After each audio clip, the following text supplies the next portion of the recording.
Kardec entra então nesse artigo aqui, a Floresta de Dodona e a Estátua de Menon. Ele utiliza isso aqui, ou melhor, ele começa o artigo contextualizando a gente na seguinte situação. A gente está num grupo mediúnico e aí de repente a mesa começa a produzir efeitos, né, de batidas, aquilo que a gente chama de que Kardec chamou de tiptologia, né? E essas batidas começam a parecer que são inteligentes, que volta nesse caso do primeiro contato dele lá, a mesa se movendo de uma forma inteligente. Como que uma mesa se move de forma inteligente ou responde de forma inteligente? Vamos chamar a mesa por enquanto, né? Você pergunta, por exemplo, se tal coisa está certa. Se está certo, responda uma batida para sim, duas para não. Simples, né? Foi o que as irmãs Fox fizeram. Ou então, se mova em tal direção, se mova na direção de fulano, e a mesa fazia isso. Ficou claro, a gente sabe hoje que era o espírito, um espírito que estava comandando, né, a esse movimento. Mas aí Kardec vai falar, como que a gente chega nesse tipo de conclusão? E fica como uma lição para todos nós, se a gente observa qualquer coisa estranha no nosso dia a dia, né? Ele conta a historinha lá como se fosse um bacharel lá. O estudante, ele está deitado na sua cama, com a porta fechada, e alguém vai na porta, ou melhor, ele ouve uma batida na porta. E ele sabe distinguir que aquilo não é uma batida qualquer, é uma batida de alguém, de um ser inteligente na porta. Só que ele não quer, ele está com preguiça de levantar só para ver quem é que está batendo na porta. Então ele começa a fazer de uma forma que Kardec falando ali chega até a ser engraçado, né? Porque ele fala assim, então você pede para a pessoa que está do outro lado, olha, você bate 2 vezes agora para eu saber que é você, agora você bate 10 vezes, agora você bate a do, ré, mi, fá, agora você bate a marchinha e todos os testes possíveis. Aí quando o estudante está convencido de que é alguém que está do outro lado da porta, ele se levanta e vai abrir a porta. E então ele vê que não tem ninguém do outro lado da porta. Ele fecha a porta de novo e as batidas continuam, né? Então ele mostra para a gente uma necessidade de um raciocínio lógico. Quem está batendo na porta está respondendo aos meus pensamentos, né, de forma inteligente, às minhas questões. Se eu abro a porta e não tem ninguém, mas as batidas continuam, não se interrompem, então tem alguém ali. Alguma coisa inteligente está acontecendo. Ele não chega a esse nível, Kardec, mas ele também fazia isso, a verificação. Mas por que está batendo na porta? Será que tem algum dispositivo ali enfiado dentro da porta? Será que tem alguém apertando o botãozinho lá do outro lado? Esse tipo de verificação era sempre feita, né?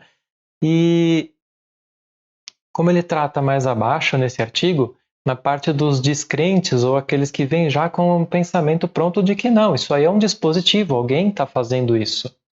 Então esse dispositivo, ele teria que estar em todas as portas de várias casas, e não só nas portas, nas mesas, nas paredes, em todos os ambientes. Se isso tivesse ocorrido, não seria possível que ninguém conhecesse quem é que está fazendo isso, ou um encarnado que estivesse fazendo esses dispositivos, né? Então, achei muito interessante essa linha de pensamento. Por favor. No livro do Bozano, esse de fenômenos que eu estou lendo, não concluí, estou no metade mais ou menos, ele fala que ele usava todo o mecanismo certinho. Então, por exemplo, a sala tinha que ser toda escura. Mas, depois da sala, tinha uma outra sala, que era uma sala pequena, todo mundo ficava junto, assim, quase de mão dadas, para as mãos não ficarem, para saber se alguém se movimentou. E a sala escura, e na outra sala tinha luz. Então, se alguém abrisse a porta, ia entrar o clarão. Então, todo mundo já sabia que tinha alguém saído, alguém entrado, né? As pessoas que estavam lá. Então, era toda uma metodologia, não era uma coisa assim aleatória, entendeu? Agora vamos todos aqui, vamos, entendeu? Essas reuniões que aconteciam para os fenômenos eram todas com uma metodologia. Sim. É isso que e tinha uns fenômenos descritos que a gente fica assim, Porque eles dizem que eles, por exemplo, a Eusápia Palladino, que foi uma médium muito conhecida, eles seguravam nas mãos dela, né, para ter certeza de que ela não estava se mexendo. Duas pessoas, uma de cada lado colocava os pés sobre os pés dela. Eu não sei se eu estou misturando os médiuns, mas eu sei que eles faziam isso, né? E com tudo isso preso, ainda assim os fenômenos aconteciam, as coisas se moviam, e tudo mais. Então, realmente não era uma coisa feita de, aconteceu, eu acredito, nunca foi, né? Exato. Tem um que ele conta que ele estava com ele e acho que a esposa dele do outro lado da médium.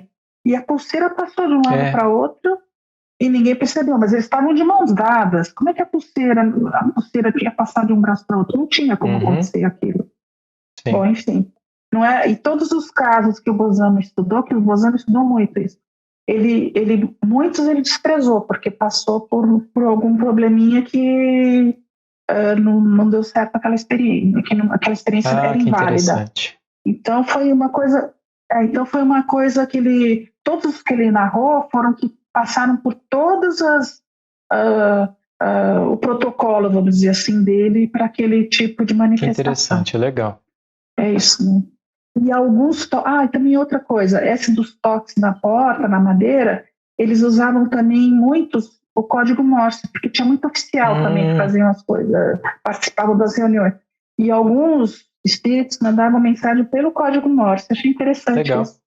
Toque rápido e toque curto e... Verdade. Era um bom código para a época. Kardec encerra falando sobre as variantes de crentes e descrentes, né? Então, como eu já falei, aqueles que já vinham de mente fechada, isso aí é besteira.